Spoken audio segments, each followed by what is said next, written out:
آیت اللہ بہاؤالدینی، ایک وہ آیت اللہ بہاؤالدینی تھے جو کراچی میں مقیم تھے، ان کے تایا، ان کو آیت اللہ بہاؤالدینی بزرگ کہا جاتا تھا. صحیح.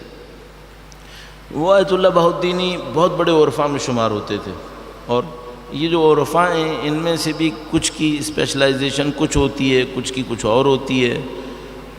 یہ جو آیت اللہ بہاؤالدینی بزرگ تھے ان کی اسپیشلائزیشن یہ تھی کہ وہ جو دوسرے عرفاء تھے ان کو گائیڈ کرتے تھے کہ بھئی آپ یہ کام صحیح کر رہے ہیں، آپ یہ کام صحیح نہیں کر رہے لگائیں. تو جو آیت اللہ بہاؤالدینی بزرگ تھے وہ اس کے علاوہ کبھی کبھی لوگوں کو ان کی معنوی حیثیت بھی بتا دیتے تھے. معنوی حیثیت معاملہ ہے یہ. آغا بہاؤالدینی جو بزرگ تھے، یہ جب امام خمینی تشریف لائے قم فرانس سے، جب انقلاب آ گیا فرانس سے وہ آئے، وہ قم میں رکے تو کچھ وقت قم میں رکے تھے، کچھ وقت، پھر اس کے بعد تہران چلے گئے تھے، اور اس کی بھی کچھ وجہ تھی. تو جب وہ قم میں رکے تھے تو مدرسہ فیضیہ میں انہوں نے قیام کیا ہوا تھا، اور مدرسہ فیضیہ کے باہر ایک جگہ تھی، وہاں پہ ایک لوہے کا پلیٹ فارم بنا ہوا تھا. وہ اس کمرے سے نکلتے تھے، اس پلیٹ فارم کے اوپر جاتے تھے، لوگوں کے سامنے ہاتھ ہلاتے تھے اور واپس چلے جاتے تھے. تو آغا بہاؤالدینی بزرگ جو معنوی مقامات پہچاننے کے ماہر تھے، انہوں نے یہ کہا کہ مجھے خمینی سے ملنا ہے. اور اس وقت امام خمینی جب قم آئے تھے تو 15-17 سال کی جلا وطنی کے بعد آئے تھے. 15-17 سال انہوں نے جلا وطنی گزاری تھی. پہلے عراق میں رہے تھے، پھر ترکی گئے تھے، اس کے بعد پہلے ترکی گئے تھے، پھر عراق گئے تھے، پھر فرانس گئے تھے، اور پھر فرانس سے واپس آئے. پھر تو وہ 15-17 سال لگ گئے تھے. تو آغا بہاؤالدینی سے کسی نے کہا کہ بھائی آپ نیچے کیوں کھڑے ہیں، آپ جا کے اوپر جا کے ملیں ان کے کمرے میں.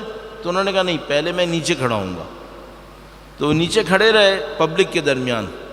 تو وہ آئے امام خمینی، انہوں نے ہاتھ واتھ ہلایا اور وہ چلے گئے کمرے میں. پھر کہنے لگے اب میں اندر ملنے جاؤں گا. تو وہ نے کہا ٹھیک ہے. تو وہ اندر بھی ملنے چلے گئے. جب اندر ملاقات ختم ہو گئی، باہر آئے تو لوگوں نے ان سے پوچھا کہ بھائی آپ نے کیوں کیا کہ پہلے آپ پبلک میں کھڑے ہوئے پھر آپ اندر گئے ان سے ملنے کے لیے. تو آغا بہاؤالدینی نے کہا کہ میں یہ سوچ رہا تھا کہ خمینی 15-17 سال سیاست میں رہے ہیں، تو پہلے میں یہ چیک کر لوں کہ اس کا خلوص کتنا باقی رہا ہے. اگر میں نے دیکھا کہ مخلص نہیں ہے تو پھر میں اندر نہیں جاؤں گا ملنے کے لیے، میں باہر سے باہر چلا جاؤں گا. اور اگر میں نے دیکھا کہ بندہ مخلص ہے پھر میں جاؤں گا ملنے کے لیے. تو انہوں نے کہا کہ آپ نے کیا پایا؟ تو انہوں نے ایک جملہ فرمایا، میں اس کا نزدیک ترجمہ کرنے کی کوشش کرتا ہوں. انہوں نے یہ کہا کہ یہ جب پلیٹ فارم پر آئے اور لوگ نعرے لگا رہے تھے، اس زمانے میں انقلاب کی بات کا وقت تھا، لوگ بہت پرجوش نعرے لگاتے تھے، تو خوب نعرے لگا رہے تھے. اس نعروں میں ایک نعرہ تھا جو نفس کو دھوکہ دینے کے لیے بہت عجیب تھا.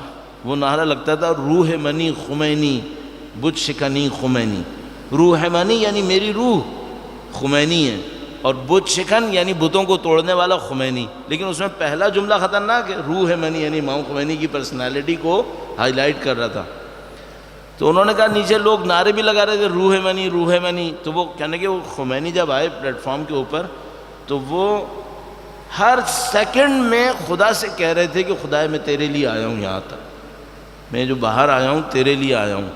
تو کہنے کہ وہ ہر قدم اٹھانے سے پہلے قربتاً الی اللہ کی نیت کرتے تھے، کہنے قربتاً الی اللہ قربتاً الی اللہ. نیچے لوگ نعرے لگا رہے تھے نا ان کے لیے، تو وہ سوچ رہے تھے میرا نفس کہیں مجھے دھوکہ نہ دے دے. تو کہنے کہ ہر قدم پہ قربتاً الی اللہ قربتاً الی اللہ نیت کرتے آئے. کہنے کہ پھر اس کے بعد وہ کھڑے ہوئے، انہوں نے یوں کر کے لوگوں کی طرف دیکھا جو ان کو نعرے لگا رہے تھے، تو اپنے نفس سے پوچھا کہ یہ جو میں ہاتھ اٹھا رہا ہوں یہ خدا کے لیے یا اپنے لیے ہے؟ تو اگر خدا کے لیے خالص ہوں تو میں ہاتھ اٹھاؤں گا، ورنہ میں ہاتھ نہیں اٹھاؤں گا. یوں کرتے تھے اس طرح کر کے. تو کہنے کہ انہوں نے نفس کو سمجھایا کہ میں خدا کے لیے ہاتھ اٹھا رہا ہوں. یعنی کہ پھر ہاتھ اٹھا کے تھوڑا سا آگے چلے تو مسلسل ان کا نفس کہہ رہا تھا خمینی بس اتنا ہی اٹھاؤ جتنا خدا کے لیے ضروری ہے، اس سے کہنے لگے کہ میں نے تو یہ احساس کیا کہ یہ خمینی پلک بھی جھپکیں گے تو یہ بھی قربتاً الی اللہ جھپکیں گے. اتنا زیادہ قربتاً الی اللہ پہ محنت کی تھی.